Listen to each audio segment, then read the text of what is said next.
আমি সচরাচর ফেসবুকে আসি না। সত্যি কথা বলতে আমি সচরাচর ফেসবুকে আসি না।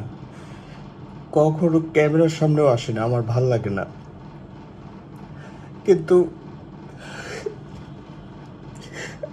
আজকে আজকে সারাটা দিন মানে এত খারাপ লাগছে আমার। কি ছোট্ট ছোট্ট বাচ্চাগুলো, আরে গায়ের চামড়া খুলে খুলে পড়তেছে, হাঁটতেছে। একটা মুরগি পুরালে যেরকম হয় সেরকম হয় বাচ্চাগুলো। আরে কত মায়ের কত বাবার আর্তনাদ। আরে বাচ্চাগুলো, কি ছোট্ট ছোট্ট বাচ্চাগুলো আইডি কার্ডের ছবি দেখে আরে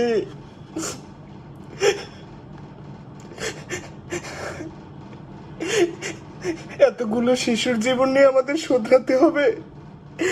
আমরা কি এটা আগে বুঝবো না যে একটা ঘনবসতি এলাকায় বিমান প্রশিক্ষণ হয় না? এটাকে এখনো মানুষের অবুঝ। এটাই কি সংস্কার? এটাই কি সংস্কার?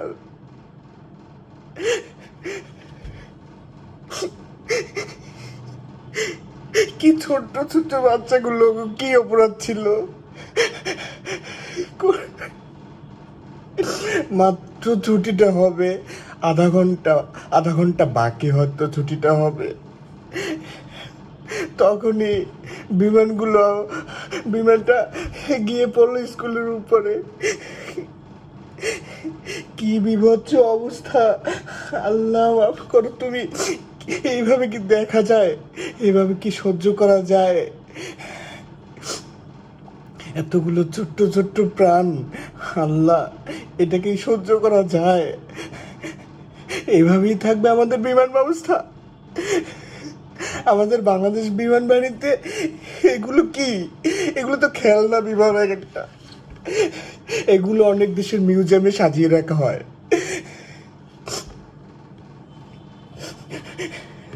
আজকে আমারও রক্ত দেওয়ার খুব ইচ্ছা ছিল, কিন্তু আমার শরীরে ইউরিক অ্যাসিডের জন্য আমি রক্ত দিতে যাই নাই।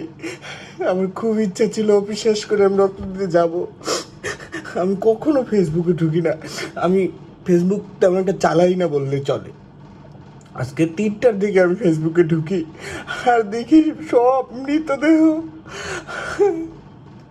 সব পুড়ে একদম ঝলসে গেছে। অনেক বাচ্চা তো গলে গেছে।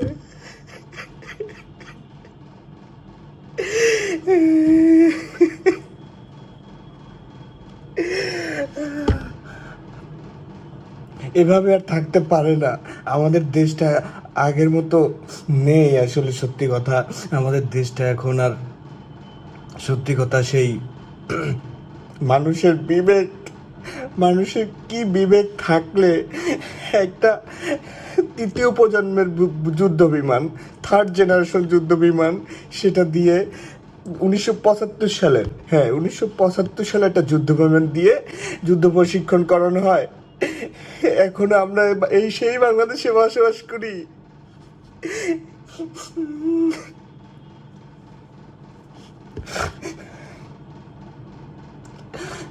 মানুষ গিয়ে সাহায্য করবে তা না, সবাই মোবাইল, ক্যামেরা এগুলো ধরে আছে।